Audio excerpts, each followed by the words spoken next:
Hey everyone, welcome back to another KiteCast episode. I'm your host, Patrick Spencer. We're in for a real treat today. Joining me today is Arun DeSouza. He is a renowned CISO and global security executive, the managing director at Profortis Solutions, had previously held the title of CISO for over 2 decades at various organizations, during which he developed and implemented award-winning programs for identity lifecycle management and IoT security. Arun was inducted into the CISO Hall of Fame. We have a Hall of Famer with us by the Global Cyber Startup Observatory. He was also named a top CISO by Cyber Defense Magazine and a top 10 InfoSec professional by OnCon, along with numerous other accolades. When you check out his LinkedIn profile, which we have included with today's podcast, you'll discover that that's just scratching the surface in terms of his accomplishments. So, Arun, we usually save the academic accomplishments and endeavors that you've had until later on in the podcast, typically. But your background piqued my interest. A Ph.D. in chemical engineering. I worked for a guy who had a master's in chemical engineering way back about 10, 15 years ago, who had spent time on rigs off the shore of Ecuador. He had an interesting background, obviously, and somehow had gotten into high-tech marketing. It shows that anyone can do marketing, including myself, I guess. So how in the world did you go from Vanderbilt, PhD, to CISO? I came to the United States to get a PhD in chemical engineering in the late 80s. And it's interesting you talked about your friend who worked on oil rigs, because my PhD was actually done at an actual boiler plant. And the purpose was to actually design a control system to minimize air pollutant emissions, but yet increase boiler efficiency by co-firing natural gas with coal. So hence the similarity of friend, the theme. And then, fast forward to a few years later, probably, almost 8 or 9 years later, I was working for a global tier one automotive manufacturer that had come about through a joint venture between two different companies. And, Patrick, you've probably seen a few of those. They take some time to merge together. So, after about 8 or 9 months, a new CEO came, and he had this idea of having an initiative to integrate the company. And they had six, integration streams. I was on three of them. And, it was a lot of work for me because I had my normal jobs, etc. But I had the opportunity to make a lot of friends and make a lot of contributions. And at the end of that journey, one fine day, I was invited to be the first CISO of the company because of my people skills and, quoting the VP of HR at the time, my big picture thinking and ability to lead change kind of a thing, right? So I stayed in that role for 9 years and then gained additional expertise around risk management. And subsequently, I also built another program from the ground up, but this time was a bit ahead of the curve, where I integrated security and privacy from the get-go. I was there for 8 years, so probably over 20 to 25 years cumulative experience in IT and security. Very strong IT roots. Also, along the way, I've made many friends in the cyber industry. I've spoken at various industry conferences, recorded podcasts, written thought leadership articles. But I think the thing that really makes me very happy is not the accomplishments or the changes I led, with the friends I made, like you, Patrick. Very, very true. So Arun, that's really interesting. When we look at how do you make that transition into cybersecurity from a field that you weren't in, there's a lot of CISOs out there. They're, your story is going to resonate with them. Maybe they weren't in chemical engineering necessarily, but they were in other fields to start with, and not simply IT. They were in music. They were in liberal arts and so forth, and they decided they wanted to get into cybersecurity.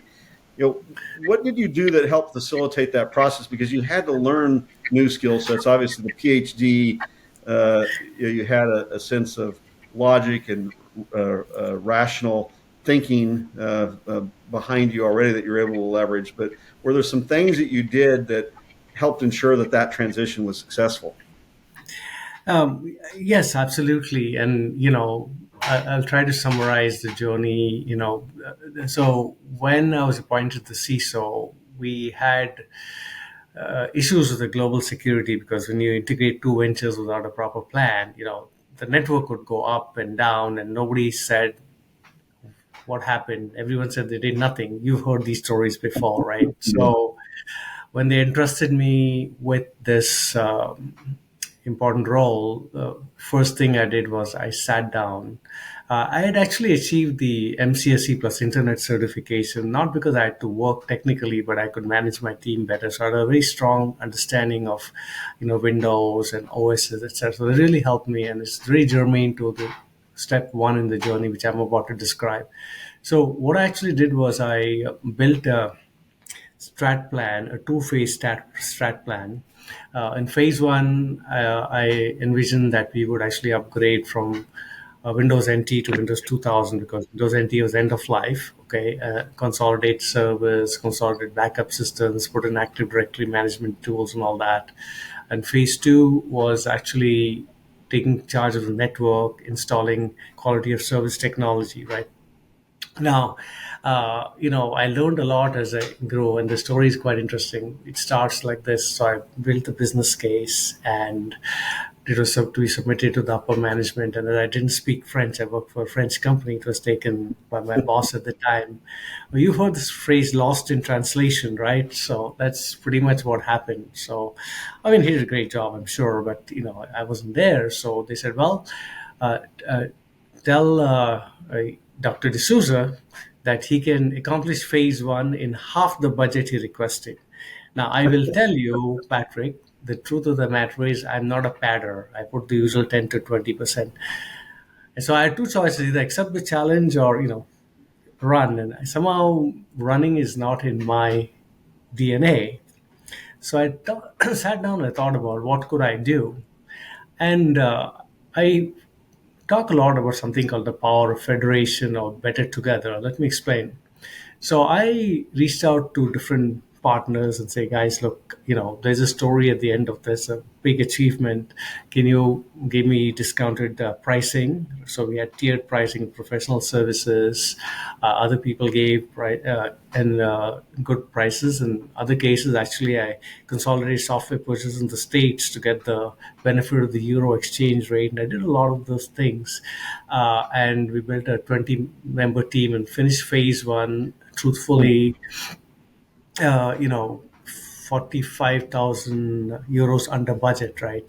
And that's quite amazing. And I say that because you asked me what I learned. I learned to ask for help, to embrace change fearlessly, and drive change forward. And the second phase, we tamed the network, and I had to go into a field I knew nothing about, and then learn very fast as well. And I think the fact of the matter is, nowadays, if you look at it, Patrick, depending on which statistic you read, there's about 3 or 4 million open cyber jobs worldwide, right? And I think hiring managers and HR department have to be very open in the way they, recruit people, not looking for unicorn candidates because, I'm living proof of, what can happen if you are willing to take some risks and embrace change and learn. I mean, it's not going to happen overnight, mind you. And so I think and then over a span of years, I got into risk management. I learned a lot. And actually, we were talking about earlier before we started the official part. I just joined various communities. I spoke to people. I mentored people. I took every chance I could to write a white paper, a thought leadership article, whatever, and just kind of forced myself to stretch, right? Because at the end of the day, here we are, 20 years later, right? I was, fortunate to be, as you noted, admitted in Hall of Fame, which is a success for everyone who helped me on my journey, the partners, my friends, my teams, the company, right? Does that help? Yeah, that's fascinating. That's really interesting. Um, and great tips for folks who want to get into cybersecurity. We have a general contractor who's doing some work on a house of ours, and his degree is actually in cybersecurity. And he decided he didn't want to be in cybersecurity; he wanted to work on houses. So there is a path outside of cybersecurity. That's the initial direction that you had Uh, academically. I have to walk into the door you left open for me, Patrick, in the sense that hopefully he's not building a smart home. He can't run from cybersecurity anymore, can he? Very true. So, I mean, you've spent a long time in security, and you've seen an evolution when it comes to the cyber attacks that are taking place. In the last few years, obviously, there's been a increasing interest by cyber criminals and nation states on supply chain because they hack one tool. They don't simply hack one organization; they hack into hundreds, or even in some instances, thousands. What are you seeing from that standpoint of cyber attacks? And maybe you have a lot of experience in the automotive industry, but you have experience in other industries as well. Are you seeing some specific things industry wise? um, yeah, absolutely. Let me compose myself for a minute. Um, there's an organization called Statista that published a factoid that by 2025, there'll be 75 billion IoT devices worldwide. That's a Hmm. mind boggling number, isn't it? And so this exponential rise of IoT devices has me concerned as it naturally increases the risk due to the numerous vulnerabilities in IoT devices because we know that it's an open secret. People don't get the best up-to-date software. It's free software and it can be hacked and so many other things. The communications between the device and the cloud are not secure, all that stuff, right? So naturally it expands the attack surface of enterprises, but also at a personal level, you're wearing your smartwatch, your connected fridge, it's everywhere, right? So the risks are so many. Uh, Something that is in my mind is the fact, because I'm also a privacy officer, is the security and privacy risk nexus of the IoT is a matter of concern.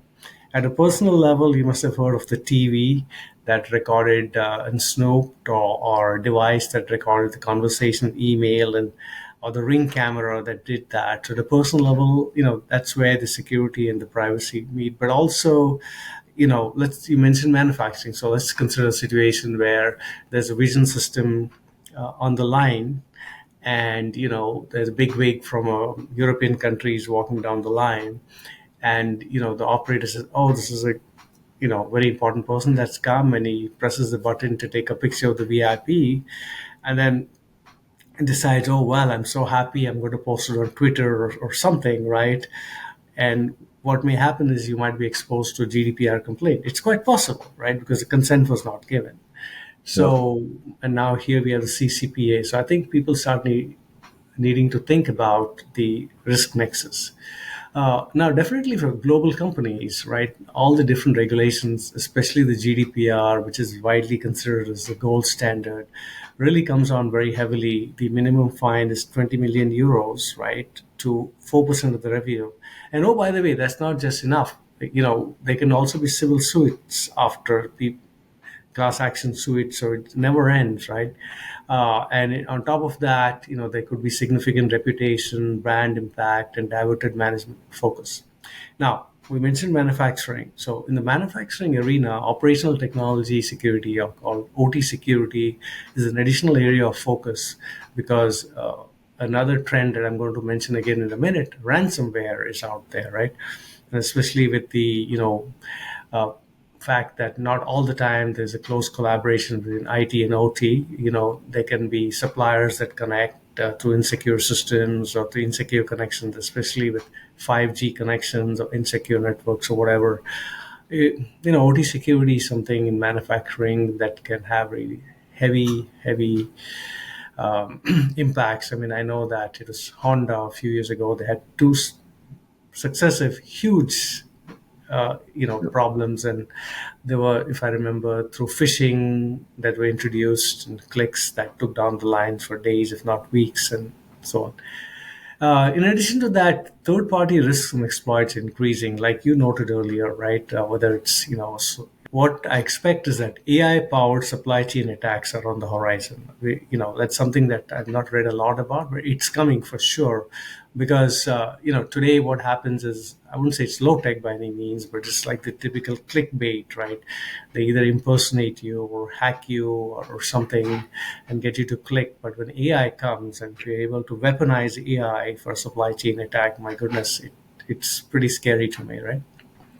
Ransomware attacks do not show any sign of abatement. I think it just keeps coming and coming and coming. And, there is a particular organization called Octopus that, is just targeting a particular company. You can guess which one it is. And I don't know them all, but there's so much money there. So they're not going to stop. Now, the dawn of the new digital era or the digital economy has API economy, right? And the API economy, people, we all know that mobile apps and some of these apps, they go to market or launch faster than sometimes they should be just to serve the business need. And that's where there could be chinks in the armor of API security. And, one needs to look about that. I think in general, a lack of data hygiene and governance can lead to exploits and breaches, right? Because you don't always have the proper data classification and characterization and controls and collaboration with internal control or internal audit all the time, and companies need to focus on that because people talk about the fact that data is gold, data is currency, and it is, but because of what I noted earlier, if you're not careful you can have a significant breach as well, right? You noted nation-state attacks. I agree with you. Especially with the world being what it is, one can't avoid that. And whether it's because uh, actual physical warfare transmuting with a layer of cyber warfare, or even without a war, there are nation-states that attack, other entities, and we know a antivirus manufacturer that has been banned in the United States because they used it to attack the US government, an Yeah. example, right? Or so on. And then last but not the least, social engineering, right? I mean, it seems very low tech, but it's out there. And it's not only phishing by email, it's what wishing, even by phone calls, right? Sometimes you, or smishing, it's out there, right? And we live in the era of the cloud. The cloud is the de facto cornerstone of the modern digital era, and cloud vulnerabilities and misconfigurations, because again, people spin things up very fast. The advantage you get with scalability and workload orchestration is great, but are the proper governance mechanism in place? So, thoughts, Patrick? Well, there's a number of things that you kind of got me thinking about. On the last point, when you're talking about cloud, are you finding that organizations are moving more in the direction of single tenancy because multi-tenancy does have its risk, particularly when you're talking about sensitive content that's stored and being transmitted in and out of the cloud environment? You see more and more organizations thinking about single tenancy. You see that with FedRAMP, right? That's one of the stipulations with FedRAMP, that more organizations are looking for tools. FedRAMP certified. Um, what trends do you see on that front? Um, well, I think I would say sectorally, by sector, it might happen. The classic example is healthcare, right? Because of HIPAA, the regulation may require them to be more careful. Uh, so there are HIPAA certified data centers, and they may go that way, and because they have no choice, and FedRAMP. But in other cases, the reason people go to the cloud is flexibility, scale, and economy, right? OPEX. Now you start asking for single tenancy, what's going to happen? Your costs are going to go up. So I see that that's going to be sort of the blocker. But I think in certain cases, companies will make the choice. But I don't anticipate it'll be a widespread trend because no one wants to pay more; they want to pay less, right? It's always Yep. do more and more with less. So I think sectorally, yes, regulation driven, yes, but not widely, no. I don't think so, because it defeats the purpose of having the cloud, right? Yeah. Yeah. That's true. You also brought up that phishing and social engineering and other types of attacks, they're not going down for sure. They seem to be getting worse. the humans are sort of the weakest link when it comes to cybersecurity. Uh, Typically, sensitive data, confidential data, whether it's PII or PHI or intellectual property, financial documents, M&A documents, and so forth, are the target of many of these cyber attacks, and they go after those weakest links. Do you think there's an opportunity to improve, access privileges to those documents so you can control who within your organization as well as third parties have access to view those documents, to send and share those documents, to edit those documents? We obviously are biased on that front, but what's your perspective? Um, so I think I'm going to give in my words, a nuanced answer. So if you really want to protect your data, right, step one is you need to classify your data, and you've got to build governance mechanisms that correct data stuff.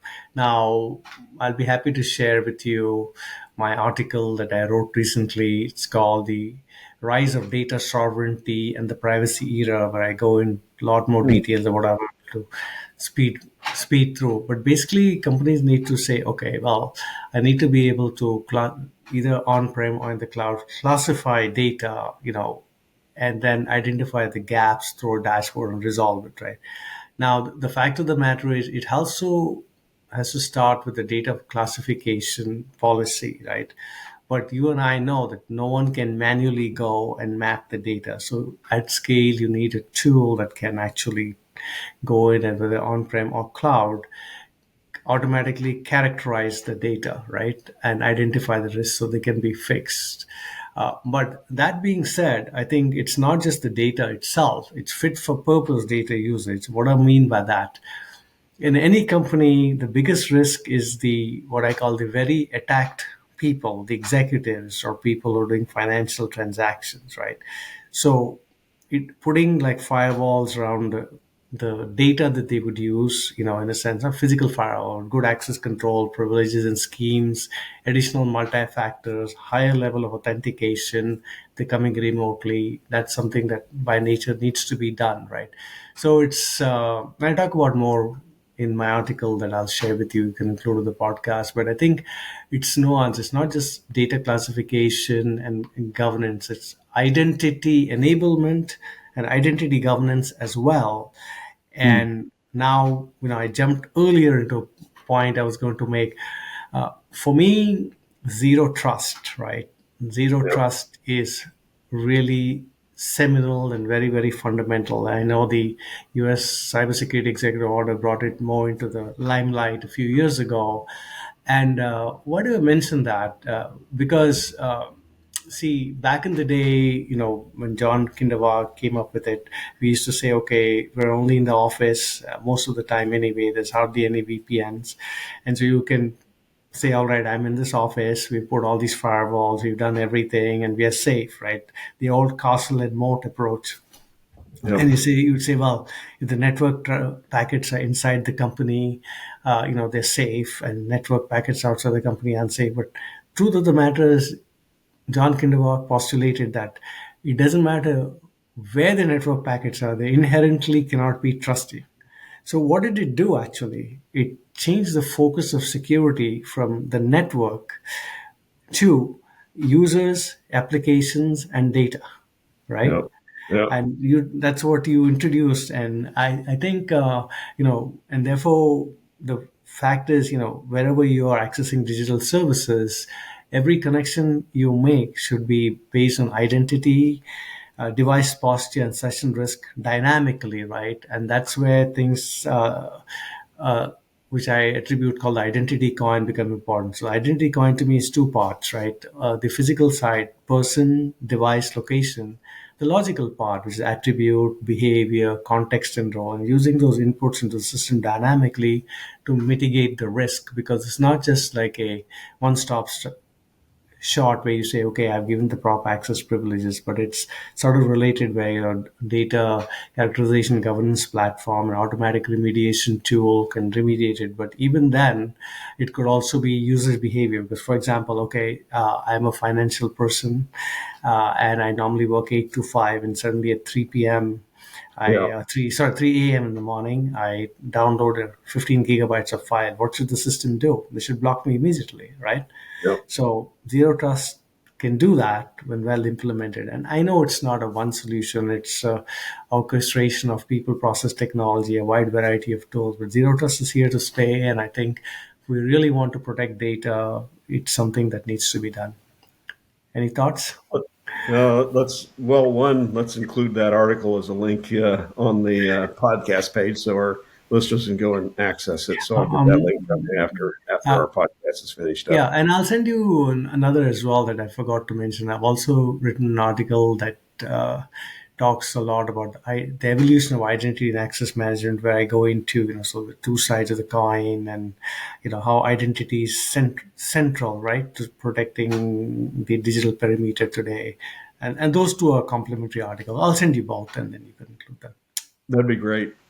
You brought up an interesting point. Identity access management is certainly a fundamental starting, or should be a fundamental starting point when it comes to controlling access to those critical applications and the content that's stored within them. There was a breach, I won't name which one, a week or two ago, where it appears they had SFTP, they had a MFT solution deployed, probably multi-factor authentication bare minimum was available with both of the tools, and it seems that neither were turned on. They got into the system and accessed the data through SFTP, and then they used the MFT solution to actually exfiltrate the data out of the environment after they probably, it sounds like a fairly sophisticated attack, where they unencrypted the data. And that's how, and then after they encrypted the data within the environment, then they exfiltrated it. In both instances, those tools, it looks like multi-factor was not turned on. Why do organizations miss things that would seemingly be so obvious in terms of a security checklist? I I'm going to be very blunt. I don't say they miss it. They make the choice not to use it because the user community quote unquote might complain or rebel or whatever, right? But that's where you need to take a stand. And when I implemented with my team the identity management solution, which was the second technology we did, because I always consider identity as a strategic cornerstone of the security program. I said, guys, you want to use the app, you have no choice. You've got to use multi-factor. We give you these choices, and you've got to pick one or two of them, at least as a backup. And in fact, if the riskier the application, in certain instances, it would have to, if you're administrator, you cannot use your text message. You're not allowed, right? So just draw a hard line there as a CISO. You can't allow that because, it's very, very dangerous, right? So I think it starts from the top, and then the CISO needs to go to the board. And if people are rebelling, say, guys, look, here are the breaches, these are the examples. Do you want to be the next headline? And I've never been one to scare people, Patrick, but hey, sometimes you just got to do it, right? Yeah, yeah, and it's just not the users. As you can scare the users, you can even scare department heads. But when it comes to the E staff or even the board, and you're on, when folks check out your LinkedIn profile, you'll see that Arun is on a number of different boards. He's an advisor for a number of different organizations. It's an impressive list. One, how do you enlist the support of those folks? Raise cybersecurity and compliance, for that matter, to their level, articulated in a framework that they understand, and then actually track it on an ongoing basis. Yeah, I think it's a very good question, really, right? uh, so, getting buy-in from the board and convincing leaders and executives outside cybersecurity department can prove challenging. It's not easy. It's not a zero-sum game by no means. So, because I've been a CISO for 20 years, let me tell you what I did, and we can talk further about my comments. The first step for a CISO when you come on board is to conduct an enterprise risk assessment, right, to identify threats and risks local to your company, right? And then the next step is to identify key initiatives and operational goals to address these risks. But here's a key part: you need to link those goals and those initiatives to the company mission and vision and how you're going to enable business. So, for example, you say you want to expand your company mergers and acquisitions. So identity access management is a key initiative that can help further that one. If you say you want to become a borderless enterprise, zero trust scan. This is an example. So that they can understand you're not just doing it because the school or mitigating the risk. Of course you have to mitigate the risk, but it has to drive the company forward, right? So this should be a dynamic cyclical process. You can't just do it once. So every year you should do it, or if business conditions change or about to change, you need to do it. So okay, so having done that, so now you have a strategic plan, right? So now what are you going to do? So you're going to report to the board. You're going to go first time, and you got to leverage something they used to like. I mean, some combination of visual scorecards, risk quadrants, and KPIs, right? Balanced scorecard. But one shouldn't use tech jargon and talk about, it's okay to mention zero trust, but you can't just say zero trust. You can't explain in simple terms what it means and what it gives them. So use plain language and storytelling in a sense, right? I mean, and it's okay sometimes, to say, okay, back in your career in another company, there was an incident and what you learned from it, and so they can understand why you're telling to the extent you can, or what makes sense. Now, during board updates, I would say use current events to make the case for a strong security posture, right? You have to utilize news from the headlines to reinforce the strength of your program. Because if you know, in the example you gave, a company didn't use a multi-factor, you say, look, we are always using the multi-factor, no options. That'll make them happy, right? But as well, if the breaches have identified certain areas that, were lessons learned for that company and your company has not yet invested, say, look, we don't want to be the next headline. Please help me with these resources or this, because at the end of the day, that's what they want. You know, boards and executives, they want to help, right? Because they're relying on you to tell them how they can help, right? And sometimes they just can't do it or they'll defer it, but they are. But in my opinion, the most important and effective way to secure cybersecurity buy-in from the top is simply by forging relationships with senior leadership, whether it's, going for coffee or just having the impromptu lunch or whatever, right? These things make a big difference. The secret sauce is building relationships with key stakeholders. It's not just the top, it's like the department heads and, it's even people that can be, with your program, right?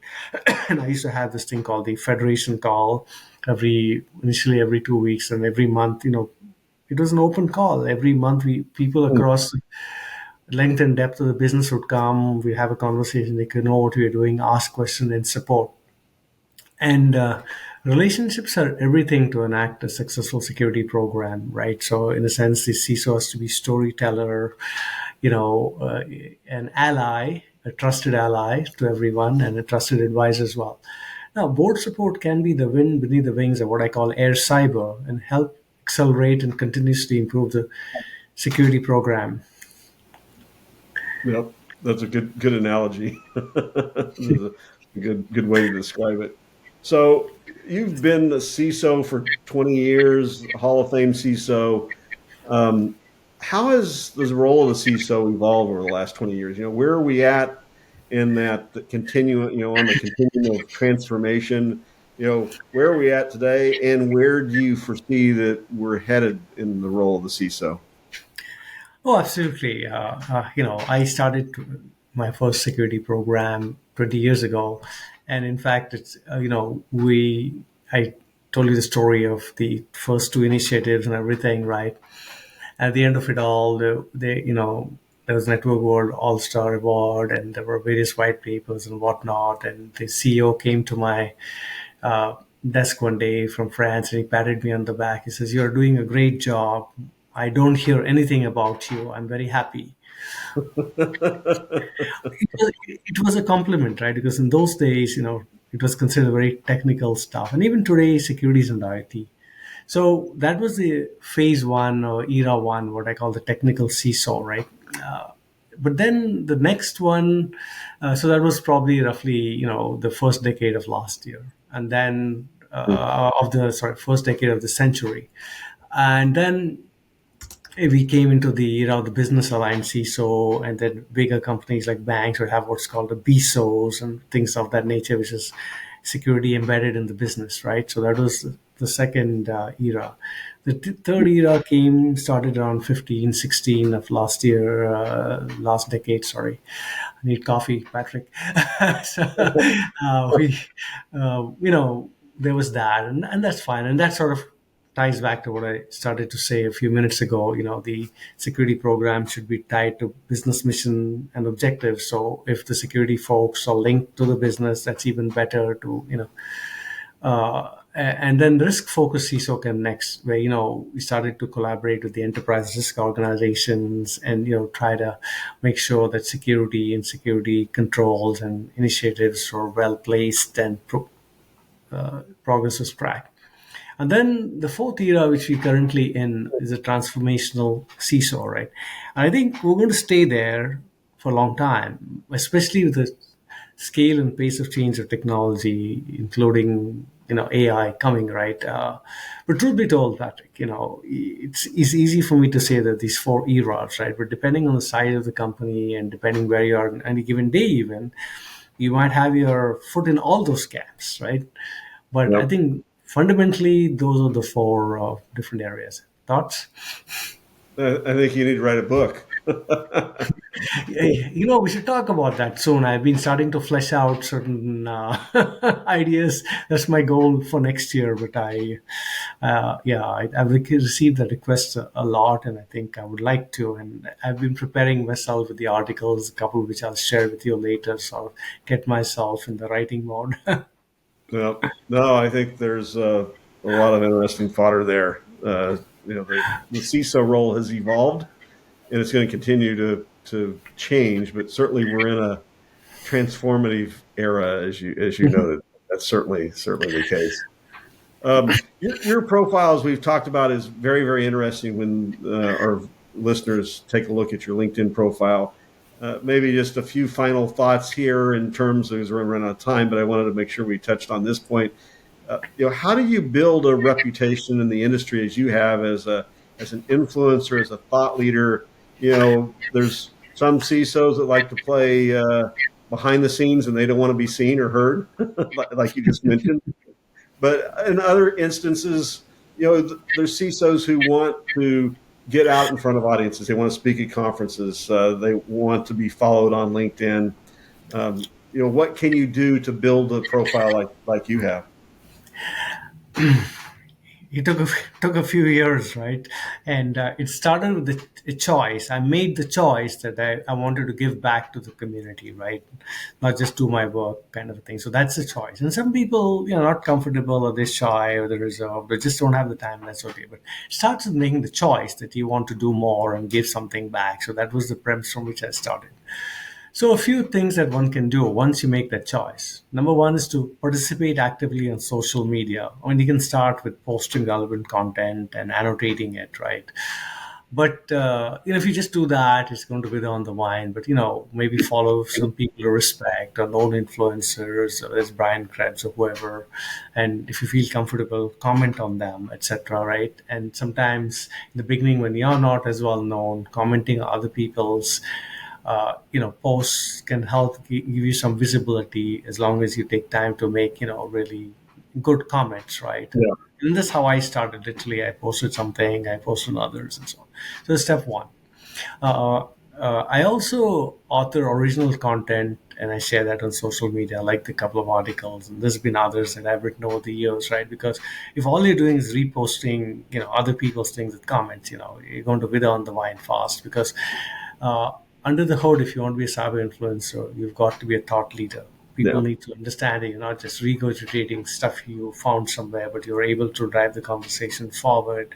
You're ahead of the curve, right? And one thing I always say as a CISO is, we talked about the air cyber analogy, but the other analogy I always give is I think the CISO is also like a captain on the good ship cyber, right? And if you visualize a ship, Patrick, especially a sailing ship back in the day, you've got the periscope to the horizon, trying to see where are the storms, where are the rocks, and you're trying to navigate around that, right? So the ability to look into the horizon and be ahead of the curve to the extent you can is very, very important. And if people can see that you're a thought leader, like for example, one of the things I always talk about is the trend in identity and access management in my article is self-sovereign identity, right? So if people see they're thinking ahead, they will embrace you, right?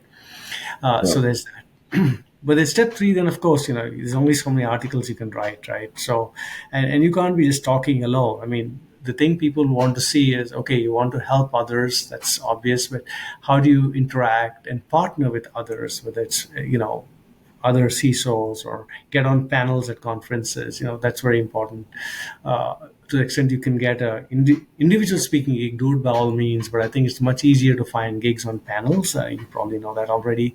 So put a hand up anytime and just even volunteer or even write to it. Like for example, I'm on the one thing. I'm on the advisory board of Secure World and the advisory board of FutureCon conference and a few others as well.